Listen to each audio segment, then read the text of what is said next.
Hello കൂട്ടുകാരെ, അസ്സലാമു അലൈക്കും വറഹ്മത്തുള്ളാഹി തആല വബറകാതുഹു. എല്ലാവർക്കും സുഖമല്ലേ? ഇന്ന് ഞാൻ വന്നിരിക്കുന്നത് 6ാം ക്ലാസ് താരീഖുൽ ഇസ്ലാമിലെ അൽ വഹദത്തുർ റാബിഅ അഷ്റ 14ാമത്തെ പാഠവുമായിട്ടാണ്. ഹുദിൽ കിതാബ ബിഖുവ്വത്തിൻ. അവിടെ എന്താ വന്നത്? ഇത് മറിയം സൂറത്തിലെ ഒരു ആയത്താണ്. യാ യഹ്യ ഹുദിൽ കിതാബ ബിഖുവ്വത്തിൻ. അല്ലാഹു യഹ്യ നബി അലൈഹി ഇസ്ലാമിനോട് പറയുന്നതാണ്, യഹ്യ നബിയെ അങ്ങ് വേദഗ്രന്ഥം മുറുകെ പിടിച്ച് ജീവിക്കുക എന്നാണ് അർത്ഥം വരുന്നത്. അപ്പം നമുക്ക് പാഠത്തിലേക്ക് കടക്കാം. ബിസ്മില്ലാഹിർ റഹ്മാനിർ റഹീം. മരപ്പണിക്കാരനായ പ്രവാചകൻ അധ്വാനിച്ച് ജീവിക്കുകയും ദുഃഖിതരെ സഹായിക്കുകയും യാചകരെ ആവശ്യങ്ങൾ നിറവേറ്റുകയും ചെയ്ത മഹാൻ. ഇസ്രായേലിലേക്ക് നിയുക്തനായ സക്കരിയ അലൈഹിസ്സലാമാണ് ആ പ്രവാചകൻ. ഇസ്രായേലിലേക്ക് നിയുക്തനായ പ്രവാചകനാണ് ആര്? സക്കരിയ അലൈഹിസ്സലാം. അദ്ദേഹം എങ്ങനെയുള്ളവരായിരുന്നു? അധ്വാനിച്ച് ജീവിക്കുകയും ദുഃഖിതരെ സഹായിക്കുകയും യാചകരുടെ ആവശ്യങ്ങൾ നിറവേറ്റുകയും ചെയ്ത മഹാനായിരുന്നു. അദ്ദേഹം മരപ്പണിക്കാരനായിരുന്നു സക്കരിയ അലൈഹിസ്സലാം. സുലൈമാൻ അലൈഹിസ്സലാമിൻ്റെ സന്താന പരമ്പരയിലാണ് ജനനം.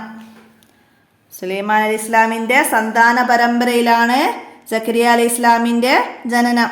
അദ്ദേഹത്തിന് 120 വയസ്സായി. പ്രബോധനം തുടരാൻ ഒരു സന്താനമില്ലാതെ ആ മഹാൻ ദുഃഖിച്ചു. എന്തിനാണ് സക്കരിയ അലൈഹിസ്സലാം ദുഃഖിച്ചത്? പ്രബോധനം തുടരാൻ 120 വയസ്സായി. പ്രബോധനം തുടരാൻ ഒരു സന്താനമില്ലാതെ ആണ് സക്കരിയ അലൈഹിസ്സലാം ദുഃഖിച്ചത്. മനസ്സിലാക്കുക. അല്ലാഹു തആലയോട് പ്രാർത്ഥിച്ചു. തൻ്റെ സംരക്ഷണത്തിൽ വളർത്തിയിരുന്ന മറിയമിൽ നിന്നുണ്ടായ അസാധാരണ കഴിവുകൾ കണ്ട്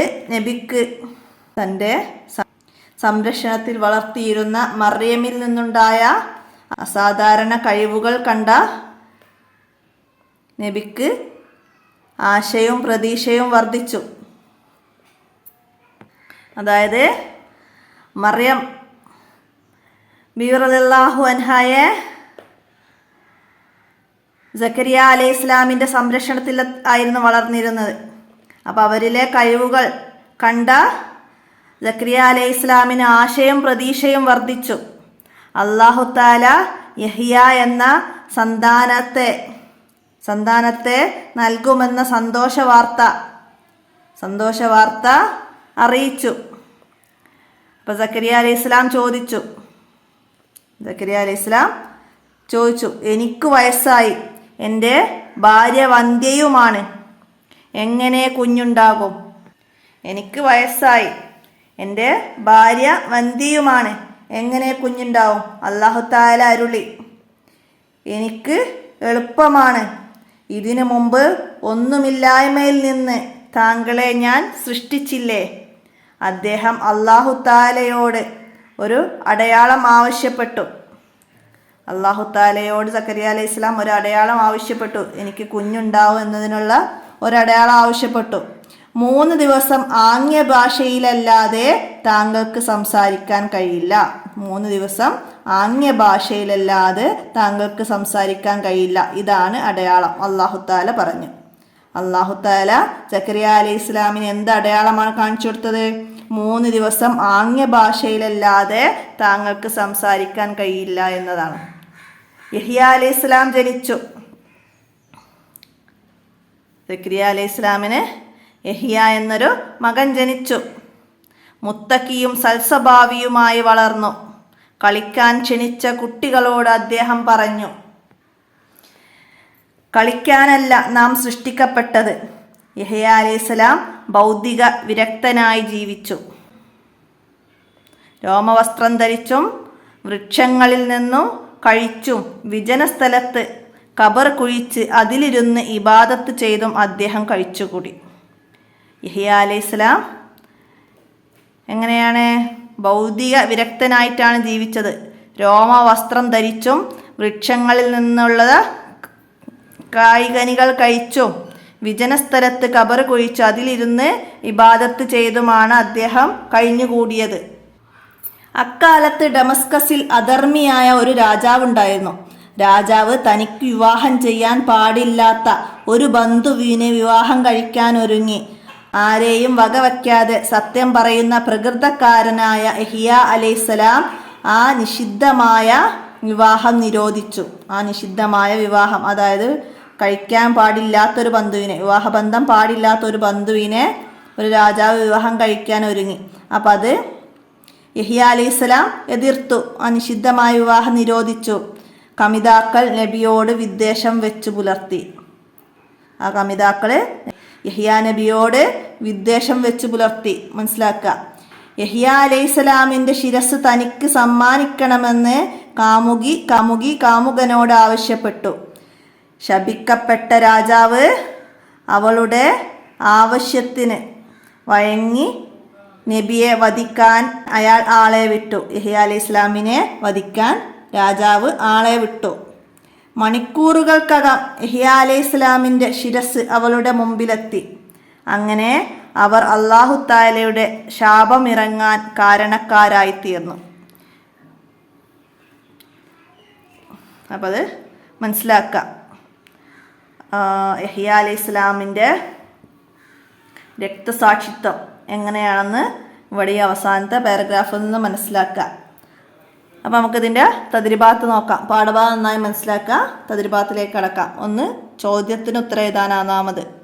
ഒന്നാമത്തെ ചോദ്യം എന്താണ്? സക്കരിയ അലൈഹിസ്സലാമിൻ്റെ സ്വഭാവ ഗുണങ്ങൾ. സക്കരിയ അലൈഹിസ്സലാമിൻ്റെ സ്വഭാവ ഗുണങ്ങൾ എങ്ങനെയായിരുന്നു? ഇവിടെ പാഠത്തിൻ്റെ ഫസ്റ്റ് നമ്മൾ പറഞ്ഞു, അധ്വാനിച്ച് ജീവിക്കുകയും ദുഃഖിതനെ സഹായിക്കുകയും യാചകരുടെ ആവശ്യങ്ങൾ നിറവേറ്റുകയും ചെയ്ത മഹാനാണ് സക്കരിയ അലൈഹിസ്സലാം. അപ്പം അതുവരെ ഒന്നാമത്തെ ചോദ്യത്തിൻ്റെ ആൻസർ എഴുതി പൂർത്തിയാക്കുക. അടുത്തത്, സക്കരിയ അലൈഹിസ്സലാം ദുഃഖിക്കാൻ കാരണം എന്ത്? സക്കരിയ അലൈഹിസ്സലാം ദുഃഖിക്കാൻ കാരണം എന്തായിരുന്നു? തനിക്ക് 120 വയസ്സായി, പ്രബോധനം തുടരാൻ ഒരു സന്താനമില്ലാതെ ആ മഹാൻ ദുഃഖിച്ചു. മനസ്സിലാക്കുക. സക്കരിയ അലൈഹിസ്സലാമിന് 120 വയസ്സായി, പ്രബോധനം തുടരാൻ ഒരു സന്താനമില്ലാതെയാണ് സക്കരിയ അലൈഹിസ്സലാം ദുഃഖിച്ചത്. അങ്ങനെ മനസ്സിലാക്കിയിട്ട് ആ ചോദ്യത്തിൻ്റെ ആൻസർ എഴുതുക. അടുത്തത്, അല്ലാഹു തആല സക്കരിയ അലൈഹിസ്സലാമിന് സന്തോഷ വാർത്ത അറിയിച്ചു. എന്ത് സന്തോഷ വാർത്തയാണ് അറിയിച്ചത്? അല്ലാഹു തആല യഹിയ എന്ന സന്താനത്തെ നൽകുമെന്ന സന്തോഷ വാർത്ത അറിയിച്ചു. അല്ലാഹു തആല യഹിയ എന്ന സന്താനത്തെ നൽകുമെന്ന സന്തോഷ വാർത്ത അറിയിച്ചു. സക്കരിയ അലൈഹിസ്സലാം അല്ലാഹു തആലയോട് ചോദിച്ചു. എന്താണ് ചോദിച്ചത്? എനിക്ക് വയസ്സായി, എൻ്റെ ഭാര്യ വന്ധ്യയുമാണ്, എങ്ങനെ കുഞ്ഞുണ്ടാകും? ഇതാണ് സക്കരിയ അലൈഹിസ്സലാം അല്ലാഹു തആലയോട് ചോദിച്ചത്. എനിക്ക് വയസ്സായി, എൻ്റെ ഭാര്യ വന്ധ്യയുമാണ്, എങ്ങനെ കുഞ്ഞുണ്ടാകും? ഇതാണ് അല്ലാഹു തആലയോട് സക്കരിയ അലൈഹിസ്സലാം ചോദിച്ചത്. അടുത്ത ചോദ്യം, കുഞ്ഞു ജനിക്കുമെന്നതിന് അല്ലാഹു തആല പറഞ്ഞ അടയാളം എന്തായിരുന്നു? 3 ദിവസം ആംഗ്യ ഭാഷയിലല്ലാതെ താങ്കൾക്ക് സംസാരിക്കാൻ കഴിയില്ല. ഇതാണ് കുഞ്ഞു ജനിക്കുമെന്നതിനുള്ള അടയാളമായിട്ട് അല്ലാഹു തആല പറഞ്ഞത്. അടുത്തത്, കളിക്കാൻ ക്ഷണിച്ച കുട്ടികളോട് യഹിയ അലൈഹിസ്സലാം പറഞ്ഞത് എന്താണ് യഹിയ അലൈഹിസ്സലാം പറഞ്ഞത്? കളിക്കാനല്ല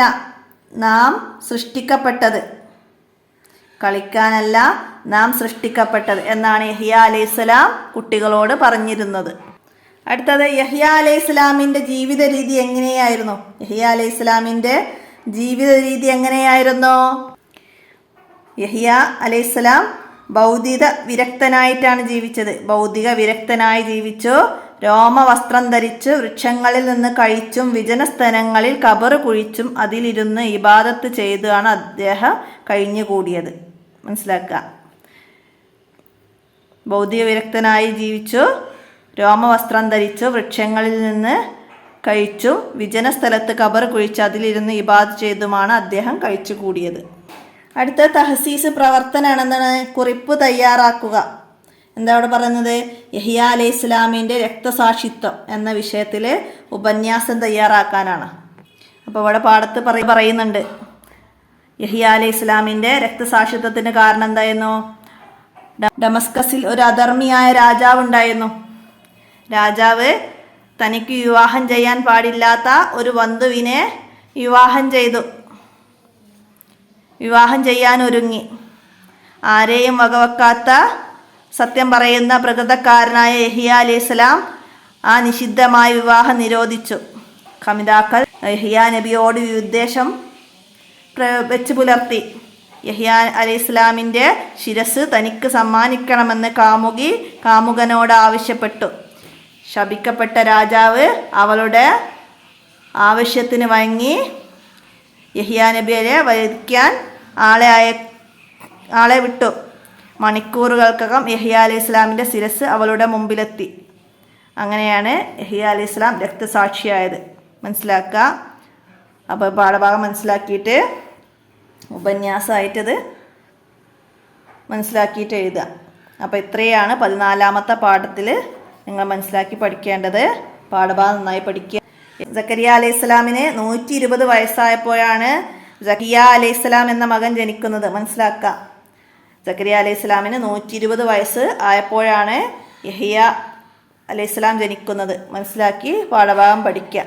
ഇന്നത്തെ വീഡിയോ ഇവിടെ അവസാനിപ്പിക്കുകയാണ്. അസ്സലാമു അലൈക്കും വറഹ്മത്തുള്ളാഹി വബറകാതുഹു.